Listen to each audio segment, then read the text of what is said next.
नमस्कार। मैं राजनीतिक परिवार में पैदा हुआ। जब मैं छोटा सा था 1980 में प्रियंका और मैं घर में लेई बनाते थे, रात को निकलकर पोस्टर चिपकाते थे। चुनाव समझता हूं। 20 साल से मैं स्वयं चुनाव लड़ रहा हूं। पोलिंग कैसे होती है, पोलिंग बूथ कैसे मैनेज किया जाता है, वोटर लिस्ट, फॉर्म 17, ये सब मैं गहराई से समझता हूं। कुछ समय पहले हमें दाल में काला लगा। चुनाव के नतीजे आते थे, मूड एक तरीके का होता था, रिजल्ट दूसरे तरीके का। मुझे याद है उत्तराखंड में हम चुनाव हारे। बाद में मैंने कैंडिडेट से पूछा कि जहां रोड शो हुआ था वहां जाके देखिए हमें कितने वोट मिले। हजारों लोग आए थे, पोलिंग बूथ में किसी ने वोट नहीं किया। यह असंभव था, यह हो ही नहीं सकता। उसके बाद छत्तीसगढ़ और मध्य प्रदेश के रिजल्ट, हमें लगा कुछ ना कुछ गलत हो रहा है। 2018 में मध्य प्रदेश में चुनाव होता है, हम जीतते हैं। हमारी सरकार चोरी हुई थी। 2023 में चुनाव होता है, मैंने अपने आंखों से भारत जोड़ो यात्रा में देखा, भयंकर एंटी इनकम्बेंसी, और हमें 65 सीट मिलते हैं। इम्पॉसिबल, हो ही नहीं सकता।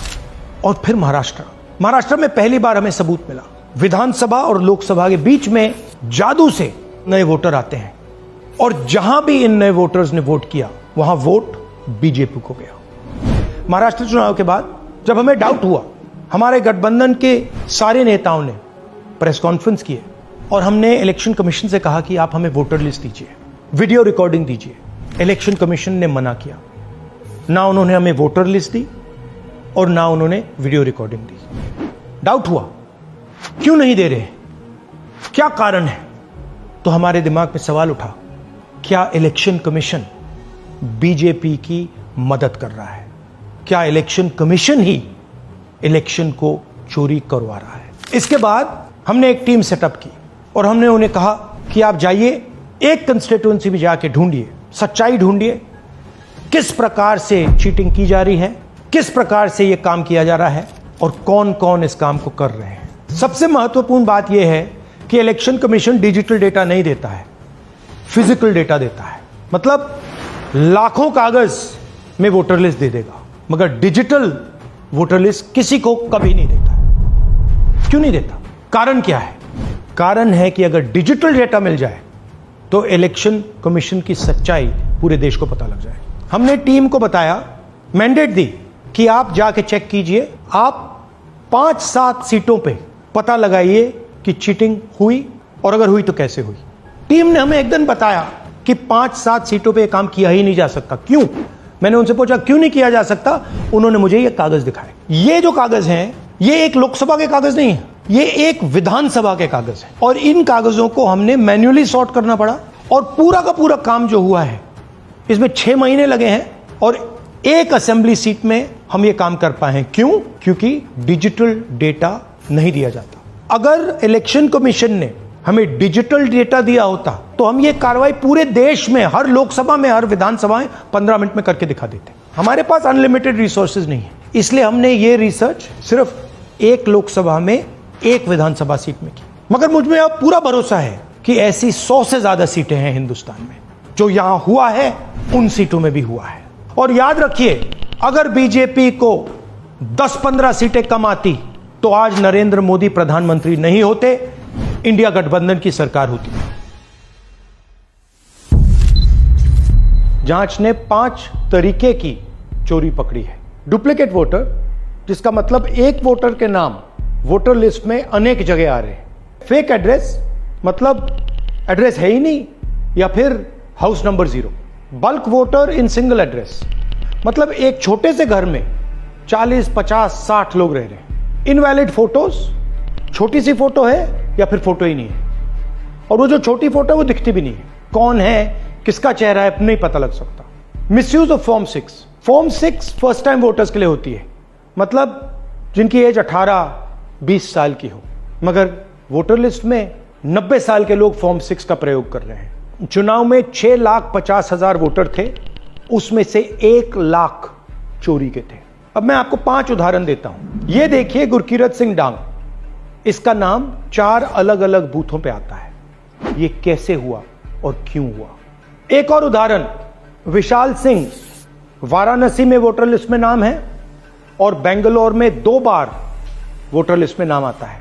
क्या ये वाराणसी में वोट कर रहे हैं या बेंगलोर में वोट कर रहे हैं या दोनों जगह वोट कर रहे हैं? एक और उदाहरण देखिए, हाउस नंबर 0।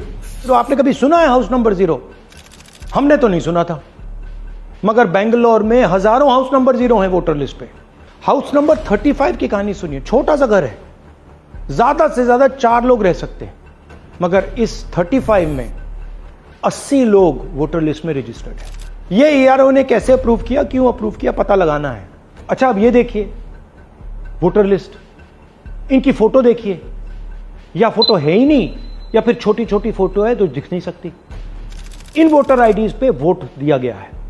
अब मैं आपको बताता हूं शकुन रानी की कहानी। फर्स्ट टाइम वोटर बनी है, 70 साल की आयु है।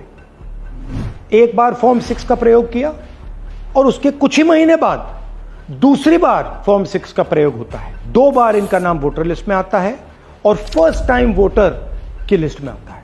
ये फर्स्ट टाइम वोटर हो ही नहीं सकती। तो क्या शकुन रानी जी ने वोट किया या किसी और ने शकुन रानी जी के लिए वोट किया? ये ही छुपाने के लिए सीसीटीवी का डेटा हमें नहीं दिया जा रहा है। और ये शकुन रानी जी अकेली नहीं है, ऐसे हजारों लोग हैं जिन्होंने फॉर्म 6 का प्रयोग करके 2-3 बार वोटर लिस्ट में नाम डाला है। हमने पहले इलेक्शन कमीशन से इलेक्ट्रॉनिक वोटर लिस्ट मांगी थी, सीसीटीवी फुटेज मांगी थी। उन्होंने अपना काम नहीं किया, हमें नहीं दिया। फिर हमने अपना इन्वेस्टिगेशन कराया, आरटीआई भरे और हमारे पास डेटा आया। भाइयों और बहनों, सच्चाई यह है कि हिंदुस्तान में इलेक्शन कमीशन और बीजेपी मिलकर इलेक्शन चोरी कर रहे हैं। यह पूरा का पूरा सबूत ब्लैक एंड व्हाइट में आज हमने आपको दिया है। इलेक्शन कमीशन जानता है कि हमने उनकी चोरी पकड़ ली है, इसीलिए एसआईआर आया है। यह एसआईआर जो है इंस्टीट्यूशनलाइज चोरी है। इलेक्शन कमीशन खुलकर बिना डरे बीजेपी के साथ मिलकर चोरी कर रहा है। और ये जो एसआईआर है, इसका लक्ष्य गरीबों का जो हक है, उनका वोट जो है, उनसे चोरी करने का है। मैं आपको एक और बात बताना चाहता हूं। इस पूरी इन्वेस्टिगेशन में हमने वोटर एडिशन को देखा है, मगर जितना एडिशन होता है शायद उससे ज्यादा डिलीशन होता है, सबट्रैक्शन होता है। तो ये सिर्फ एक मेन तरीका हमने पकड़ा है, दूसरे तरीके पे हमने इन्वेस्टिगेशन की ही नहीं है अभी। मैं इलेक्शन कमीशन और इलेक्शन के ऑफिसर्स को साफ कह रहा हूं, आप जो कर रहे हो गलत कर रहे हो, ये ट्रीजन है, देश के खिलाफ है।